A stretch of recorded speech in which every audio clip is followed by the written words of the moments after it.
Olá pessoal, bem-vindos de volta a mais um episódio aqui do nosso Mais Respostas. Hoje, Lucas, eu separei aqui uma perguntinha bem legal sobre o mercado de ações. Quer dizer, não só sobre mercado de ações, tá? Mas sobre IPO. Essa é legal que tá voltando com tudo os IPOs aí no mercado, hein? IPO, aliás, IPO de ações, IPO de fundos imobiliários. De renda fixa. Crédito privado, né? Que tá, a gente até acho que falou em outro Mais Respostas, né? Tá nos auges aí, a maior emissão aí dos últimos anos, né? Exatamente. Então tá tendo oferta para tudo que é lado, né? E se o Brasil realmente começar a crescer, como tá todo mundo esperando, aí pode ser otimismo ou não, né? Mas realmente começar a crescer, aí, esperem que vai ter muito mais IPO. É uma oportunidade boa, mas tem que tomar os devidos cuidados, né? É isso aí. Então vamos para a pergunta e aí você já esclarece todos esses pontos, tá? Então, o Antônio Sérgio Fragnani, acho que esse é o nome dele, mandou aqui pra gente. O que é um IPO, né, e como ele funciona e como fazer uma análise em uma ação. Eu não sei fazer uma análise de uma empresa, eu sempre olho para o preço de uma ação para comprá-la, né? E aí até no IPO fica difícil olhar o preço da ação porque, né, você só tem ali o book building, né? Você ainda não tem a negociação dela para olhar histórico, né? Então como é que... Primeiro, o que é o IPO, como ele funciona, e depois como é que perfeito, vamos separar alguns pontos, né? Primeiro, o que é um IPO? É uma primeira oferta de algum título, né? Beleza, então imagina que uma empresa está precisando de recursos, então ela vai fazer um IPO para captar recursos, né? Tá, aí, por que eu falei de títulos? Porque existem diferentes maneiras de se captar recurso. Existe por exemplo, que é um IPO de ações, onde a empresa ela está se capitalizando ali através de ações. Existe através de crédito privado, que nem nós comentamos, poxa, eventualmente pode ser um CRA, pode ser um CRI, pode ser uma debênture, tá? E pode ser um IPO, por exemplo, também de fundos imobiliários. Então, existem essas três principais categorias. Especificamente, o Antônio perguntou de ações. Então imagina o seguinte, né? Imagina que a empresa ABC, não é? Eu vou imaginar que o mais retorno vai abrir capital. Perfeito, melhor ainda. Há alguns anos, vamos esperar um tempinho, não vai ser muito tempo. Vai ter um book building grande ali.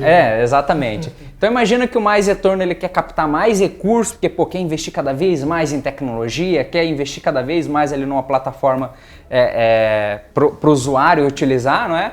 E vamos supor que a empresa está ali avaliada em R$1 bilhão, bonita, né? Olha, 1 bilhão.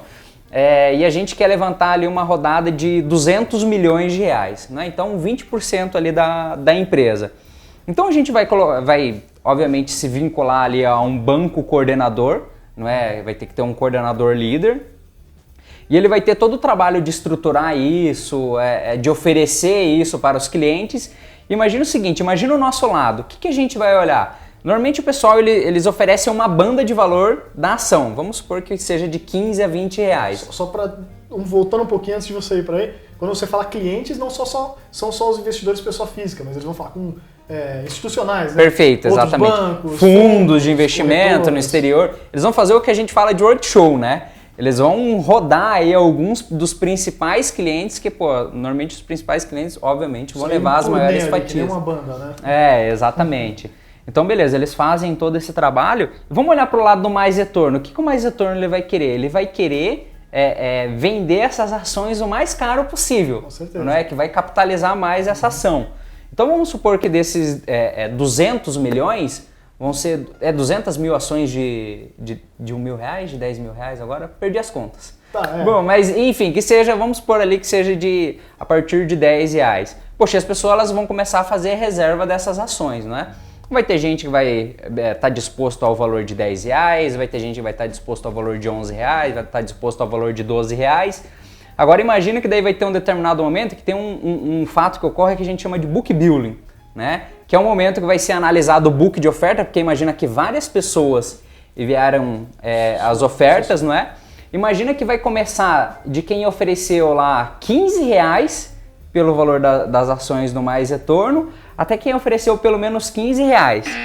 Então, o banco coordenador ele vai começar olhando de cima quem é que ofereceu o valor mais alto. E vamos supor que quando chegou em R$11, ele completou esses 200 milhões. É que nem um leilão mesmo, né? Eu dou mais. Exatamente, é que nem um leilão. Então ele vai pegar desses R$15 até os R$11. Quem ofereceu menos de R$11 vai ficar de fora da oferta, e aqui dentro vai ser completado os 200 milhões que a gente quer levantar, eventualmente vai dar até um valor maior, porque vai olhar por ação, né? Então esse é um processo que ocorre de IPO, né? Onde o investidor ele vai poder ter a ação daquele ativo, mas aí acontece um negócio que até o Antônio levantou, não é? Que é a questão que não tem histórico. Aí tem uma outra questão, lembra que eu falei que eles têm que contratar um banco coordenador, vai ter que contratar uma empresa de advocacia e por aí vai? É feito um documento chamado prospecto, não é? Para emissão dessa oferta.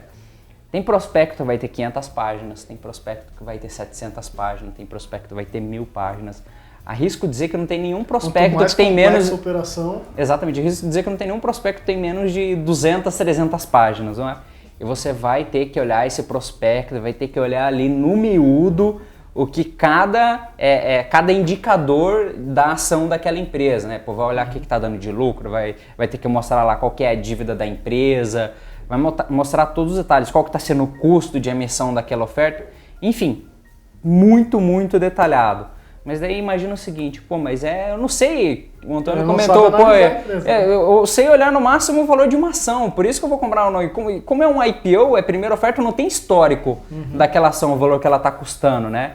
Aí você vai ter que correr o seguinte, você vai ter que eventualmente procurar uma research, não é?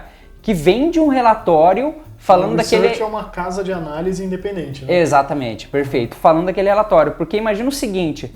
A CVM, ela obriga que no período que está distribuindo aquela oferta, tem um período chamado período de silêncio. Ela obriga que quem está distribuindo aquele ativo vendendo, seja banco ou seja corretora, não fale sobre o ativo, não é? Porque senão pode caracterizar que é uma indicação e é proibido indicar, não é? Então, se você for falar com o seu assessor na corretora, ou se for falar com o teu gerente de banco, me explica isso, e ele falar, eu não posso explicar, infelizmente ele está correto, não é? A CVM ela obriga, por causa desse período de silêncio, que não se fale isso, que senão vai ser encarado como uma indicação, onde você vai conseguir ter mais informações. Pode melar a oferta toda, né? Exatamente. Se sofrer alguma denúncia, a CVM receber alguma denúncia e tiver provas que de fato tem alguma pessoa que está indicando isso, cancela toda a oferta e começa tudo de novo. Né? Ou às vezes nem acontece a oferta em alguns casos. Com multas pesadíssimas. Então assim, é muito sensível mesmo. Então, onde você vai ter que recorrer para saber mais das informações vai ser através dessas casas de análise independente, que teoricamente é isenta de conflito, não é? Ela está simplesmente fazendo uma análise ali do papel, onde você vai conseguir mais informações sobre esse ativo.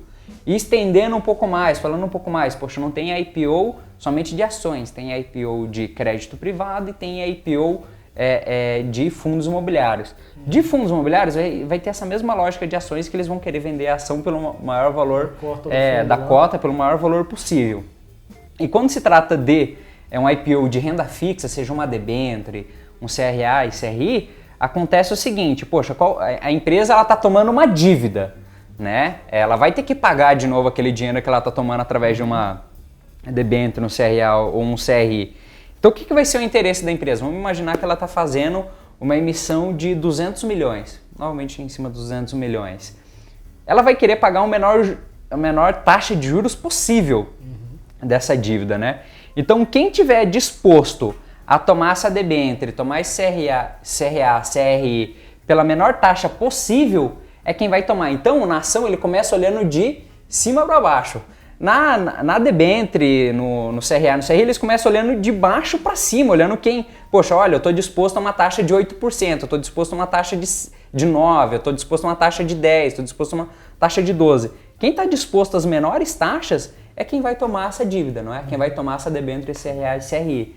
E, novamente, eles também têm esse período de silêncio, ninguém pode falar nada, né? E aí quando acontece de ter muita demanda, seja pelas ações, pelas debêntures, aí pode acontecer de o cara que foi lá, eu quero comprar 100 mil reais dessa debênture, mas acabar não levando, né? Exatamente, porque tem uma outra questão também que é o rateio, né? Porque imagina o seguinte, imagina que muita gente pediu a ação lá do mais retorno, né?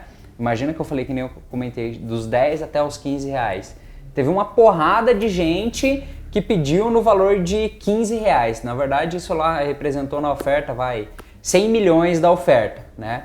Só que desse valor que foi reservado, desses 100 milhões, poxa, é uma faixa muito grande de gente que solicitou, então vai ter o rateio, né? Onde na verdade se você solicitou 100 mil reais, na verdade você vai tomar eventualmente 50 mil reais, você vai tomar 30 mil reais, vai tomar 20 mil reais. As pessoas demandaram mais títulos do que tinham à disposição ali, né? Exatamente, isso pode acontecer para ação, isso pode acontecer para fundo imobiliário, isso pode acontecer para renda fixa. Então não fique surpreso se você pedir um valor X e tomar um valor menor, isso pode acontecer. E hoje, como o mercado está bem aquecido, tem acontecido com bastante frequência, né? Uma frequência muito grande. Da Petrobras mesmo teve rateio recentemente, teve a oferta da Rumo agora, também já foi. Tô podendo falar porque já fui também, tá, pessoal? Da Rumo, teve rateio. Eu lembro o IPO do Fundo Imobiliário do Banco do Brasil, que foi um rateio enorme. Nossa, gigantesco. Tanto é que tem gente que já se preparando para isso, sabendo disso, a pessoa, ela quer tomar 100 mil reais, né? Ela, na verdade, ela vai reservar 200. Já esperando que tenha um rateio. Já esperando que tenha um rateio.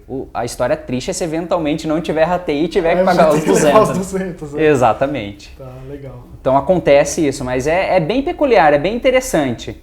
E vai ficar cada vez mais comum agora nesse momento que a economia está ficando cada vez mais aquecida, porque imagino que as empresas estão querendo se capitalizar para investir cada vez mais e crescer cada vez mais.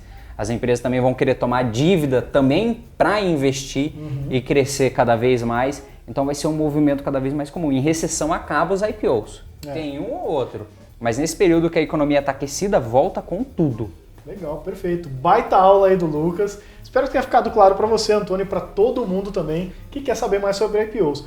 Tem mais coisas que a gente poderia falar aqui, mas vai se prolongar, a gente vai sair até um pouco do Olha, dá para falar tranquilamente 1-2 horas de assunto. É muita informação que tem no IPO, muita. Quem sabe a gente não faz uma live até sobre esse tipo de assunto. É verdade. Né? Então, mas é isso, pessoal. Sobre aqui a pergunta aqui do Antônio, muito bem respondida pelo Lucas. Se vocês quiserem saber mais sobre a IPO, então aqui é o lugar certo. Mandem aqui nos comentários que a gente faz outro episódio de mais respostas, entrando em mais detalhes, né? Perfeito. Tamo junto. Legal, pessoal. Então, muito obrigado aí novamente pelas dúvidas que enviaram, pela audiência, né? É isso aí. E contem com a gente para também ajudar vocês. Um grande abraço e bons investimentos. Um abraço.